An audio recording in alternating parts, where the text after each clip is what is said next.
We are in the U.S. Chamber of Commerce in Washington, D.C., and we are here to document and track what is already being called a historic visit of Prime Minister Narendra Modi. He's on his first state visit to India. He's just landed, and there's a lot of expectation. So we have with us a very special guest who's been tracking the India-US relationship, who was part of the team that has formed the relationship to the stage where it is right now, and who can give us insights into where this is headed. Ambassador Atul Keshap, welcome to Firstpost. Palki, thank you so much. How are you? I'm great. Welcome to the U.S. Chamber. Thank you so much. You've been a diplomat for a while now, and you know that geopolitics is a long game. So in this long game of geopolitics, how do you see this visit? If I were to be having this conversation with you, say, 25 years from now, what would you tell me about this visit? I think U.S.-India relations, which have been through some real challenges over the course of my lifetime, are now poised for escape velocity. Think about 1971. That was the year I was born. That was probably the worst year in U.S.-India relations, and history records why. But over the course of my career, starting in 1994 when I joined U.S. diplomacy, even then, relations were marked by a certain measure of antipathy between the world's largest democracies.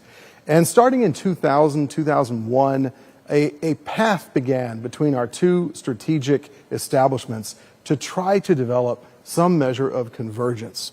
And that led to the nuclear deal, which led to the 3 foundational agreements, which led to so many other things.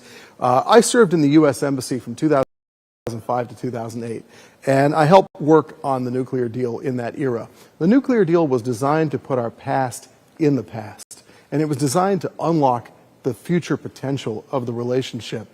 And when I went back to the embassy in 2021, it was amazing to me when I heard the country team briefings of everybody working for me that the strategic side of the relationship was doing really well. Diplomatic, military, intelligence, counterterrorism, scientific, outer space, booming, doing great. The economic side was okay, but had some issues and kind of was, not as doing as well as the strategic side.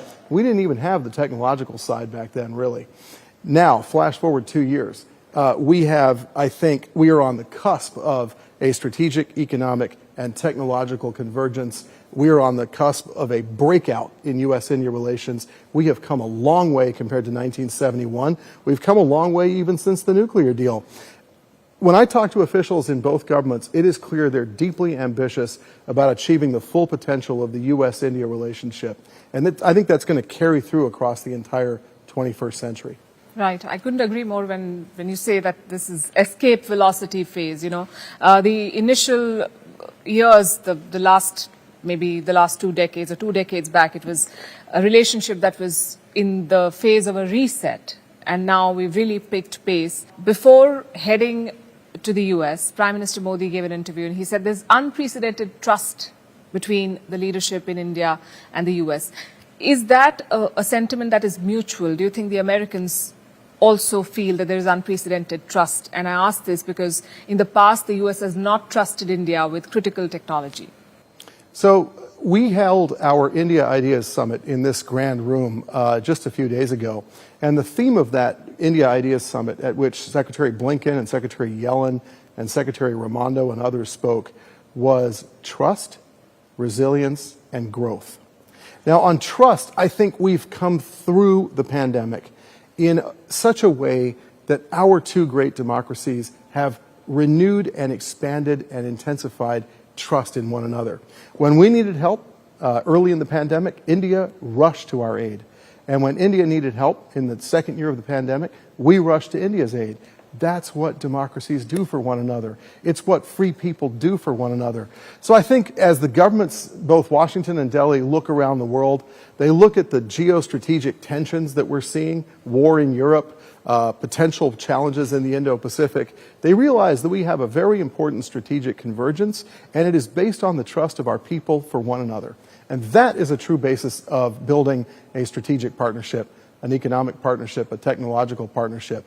We've come through a very long process of achieving trust in one another, and I think we've learned to talk to each other in a way that the other side understands. You've been a strong advocate of deeper economic ties, and as we speak today, The US is India's biggest trading partner. Last year, bilateral trade crossed $190 billion.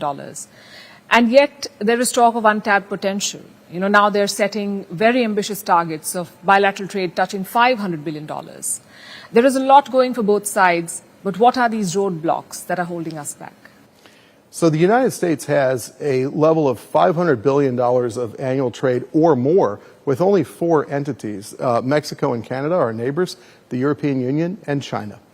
I believe that we impatiently must have U.S.-India trade ties grow to that $500 billion echelon, and frankly, we ought to accelerate beyond $500 billion to $1 trillion. Why?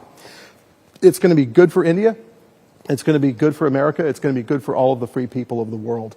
It will mean that India has probably become a $10 or $20 trillion economy. It will mean that hundreds of millions of Indian people are living better lives. Now, what's it going to take? I think we need agreements in place that give confidence to both your great companies and our great companies to invest with each other, to trade with each other, to employ each other's citizens, to offer products in both economies. So what I'm impatient for on this visit is deals. I represent 200 of the biggest American and Indian companies that are heavily invested in both directions. I want to see deals on defense, on energy, on digital economy, on fintech, and on much else besides that show the confidence we have in one another. Beyond the deals, see, for instance, a bilateral investment agreement, an agreement on semiconductors and electronics manufacturing, a supply chain agreement. I would love to see agreements that cover other areas of our economic activity, maybe on data privacy or on digital services, so that our companies feel very reassured about that track. And it gives them even more confidence to invest in one another. If we can get to $500 billion, it's going to be good for the whole world and definitely good for America and India. And since you're so deeply entrenched in, for want of a better term, the system, and you know how things work, and you know what visits like these can accomplish and what needs to be done in the back room, given the list that you've just mentioned, how much of this do you think is going to be achieved in this visit? So my guru says, visualize, visualize, realize. And I think it's really important that we all visualize a bright future together, right? And then we go about achieving it. So look at the flags that are fluttering on Pennsylvania Avenue, the American and Indian flags flying together. It's a beautiful thing. I think it helps the people of both countries and the businesses of both countries and the governments of both countries to look at what is possible ahead of us. Let us set ambitious goals. Let's demand more of ourselves. Let's be impatient to meet those goals. So I think that, given the sheer amount of energy and capability and potential in both of our countries, we can achieve anything we set our minds to. Look at vaccinations. We all take it for granted and forget about it. India vaccinated 1.5 billion people and got its country and economy back on track in such a quick amount of time. Through Operation Warp Speed, the United States taxpayer helped ensure vaccinations for the entire world so we could get past the pandemic and get our economies growing again. If the U.S. and India can do that together, we can do anything. And I think we should be ambitious and visualize bold goals and realize them. Right. I think that they're on the right trajectory. Recently, Airbus signed a deal with Air India. And President Biden said that this is going to help create 1 million jobs in the U.S. So there is a lot going for both sides. What specifically are Washington's expectations vis-a-vis trade with India? Well, I can't speak for Washington. I'm a retired federal official. But I'll speak for, I think, our members' hopes and dreams. We would like to see an intensified defense partnership. We're hosting IndoPacific in this hall tomorrow, and we're having a big dinner tonight, and it is all about transforming and accelerating our defense partnership, especially at the private sector level. If India and the United States can be the great arsenals of democracy and help equip all of the free countries of the world with all of their defensive needs, it increases deterrence. Deterrence means we're protected more, that the other guy thinks twice before he starts something. So I want to see a deeply intensified and much larger defense relationship. I want to see much more intensified technology partnership, and I want to see us establish very robust and resilient supply chains between our two free economies and free peoples, because that's going to indemnify us from future risk. The pandemic was a harsh master. It taught us some bitter lessons, one of which is we've got to do a better job of being serious about protecting one another and all the free countries of the world. So let's see what comes of the visit, but it's clear that both governments are trying to be ambitious. Through defense deals, we've heard a lot of press reporting about the GE 414 engines. We've heard about the MQ-9 Guardian drones, which are both are incredible platforms for intensifying the defense relationship, F-18s, and so much else besides. I'd like to see our two great militaries more interoperable. I'd like to see us do even more to defend a free build out across the entire technology realm. We launched the initiative on critical and emerging technology right here with both governments in January. I want to see build out in every one of those areas, not just defense with IndoSex, but semiconductors, cybersecurity, telecoms, artificial intelligence, quantum computing, healthcare and pharmaceuticals. There's urgent work to be done because these are very dangerous geopolitical times. Ambassador Keshap, you have roots in India. You have worked in India for many years. You understand Indian sensibilities, I would say, better than a lot of people in the US, in Washington, D.C. When you talk about this defense partnership, do you think that there is now an understanding in America that while India wants to partner with countries, India is quite wary of being boxed into those categories that the Americans like to, put their allies in? And India is not going to be in one camp. It's a power that wants to truly work in a multipolar world. Is that something that the American establishment has accepted? Palki ji, you'll have to talk to the U.S. government about that, but my feeling is that there is a great deal of understanding about India's perspectives and, of course, respect for India's sovereignty and for India's need to do what's best for its own people, right? One of the great accomplishments of the American system since World War II is that we've built an unbeatable alliance of partners and friends with whom we have mutually respectful and mutually reinforcing relations. I think we're doing that with India. I think we've achieved a mature level in our relationship where we are starting to understand each other much better. You made that point. It was excessively generous on your part about my exposure to India. I have been going to India since I was a little boy. My father was Indian, and I have many relatives. Perhaps it helps me understand things better, although I still view myself as not yet quite understanding, the full intricacies of a great and truly diverse and wonderful nation. But I think as Americans, we're starting to understand more.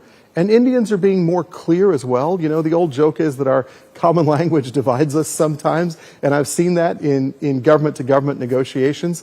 I think we've gotten a lot better at understanding one another. And we therefore understand India's strategic compulsions and the range of motion that India feels it needs to have in world affairs. There's much we can yet do together that doesn't constrain India. And it will be good for India, it'll be good for the Indo-Pacific, and frankly, good for the world. I ask this because in the recent months, we've seen a lot of engagement from the Biden administration in the Indo-Pacific. There was a visit by the South Korean president, and next thing we see is a visit by the Filipino president, and then you have more military bases in the Philippines. There is engagement with Papua New Guinea, and then you have unimpeded access to bases in PNG. Now there is jet engine technology, and there are drones for India. What is the ask? Why does there have to be an ask? Because that's how geopolitics works, I'm assuming. I would respectfully disagree. If you look at the nuclear deal, President Bush framed that deal in terms that are unique for India, and made it very clear to the entire world that this was a one-shot deal. It was for India and India alone. Nobody else would ever have this deal. And people in India said, what's the catch? And I spent 3 years in that embassy, along with Ambassador Mulford and many other friends, explaining to Indian people that, in fact, there was no catch, that this was America acting in its own national interest to do something uniquely positive and beneficial for the Indian people, to sort of unlock India's ability to engage with the world and to overcome the recriminations of history and of the past, and kind of put India on an echelon unrivaled by anybody else. In fact, unique.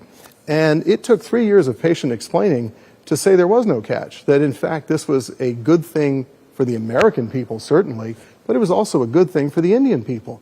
and that it would help India to really rise in global stature, because to have the world's largest democracy rise to the front rank of nations is actually really good for America. American foreign policy, for as long as I've studied it, going back to college, Professor Whittle Johnson and his discourses at the University of Virginia, Professor David Newsom, they always said American foreign policy had an unbroken sort of thread to it, which is to see the rise of democracies all around the world. Democracies are the best form of government. They're the best way to attain full human potential.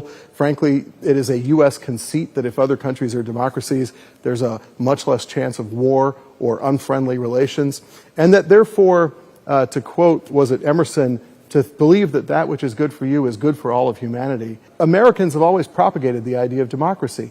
To see India become a $30 trillion economy, to see India join the front ranks of great powers in this world, to see India thrive and prosper and be a strong defender of pluralism and freedom and democracy is in and of itself a good thing. There doesn't have to be a quid pro quo for America to want India to be strong.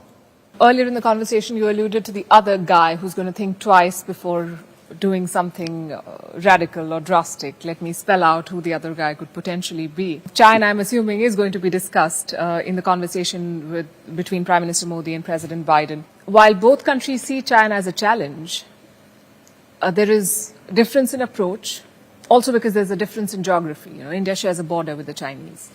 And India cannot push China to the extent that Washington would like it to push. How do you see this difference in approach play out as both sides work together to, experts like to say, contain China? I would change some of the phrases and verbiage. I don't think there's any question of pushing China. That's not right. I think that a nation, any nation, deserves to enjoy its full sovereignty, and that its borders ought to be upheld, and its sovereignty ought to be assured, and that it shouldn't have to face any force of suasion from a neighbor. And so, you look at how India has comported itself in world affairs. I'll just give you one small example. India has helped uphold the norms and standards that have governed this world for over 100 years. Look at how many Indians died in World War I and World War II to defend human freedom. Look at how many Indians have served in UN peacekeeping all around the world to uphold stability. Look at how every Indian warship telegraphs stability and a rules-based international order and peaceful resolution of disputes. And then to the specific example, look at how India, a great power, submitted itself to binding peaceful arbitration of its maritime disputes with Myanmar and Bangladesh. And when the arbitral tribunal ruled, India accepted that outcome.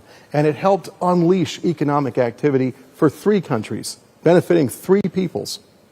Now, if China were to do that in the South China Sea, we wouldn't have the rising tensions that exist. Philippines would not be engaging in, base discussions with the United States and much else besides. So, again, these are defensive and reactive kind of activities by the United States and India. What is most important is that we have strong democracies and that we have a strong partnership of allies and friends. And I think that through having GDP growth, which is what India is working on right now, very focused, and on working to have a strong defense, India helps contribute yet again to the peace and stability of the world. But that doesn't mean we're pushing against anyone. Rather, it means we don't want anybody pushing against us. Live and let live. In the recent months, India and the US are also working together on what are being called global projects, like a railway network in West Asia, or working together to ensure a free and open Indo-Pacific. Where do you see this collaboration going?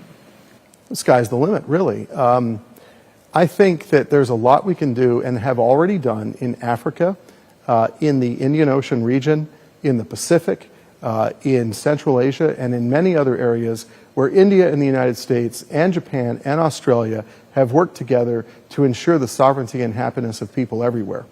You mentioned the railway project. That's a great idea.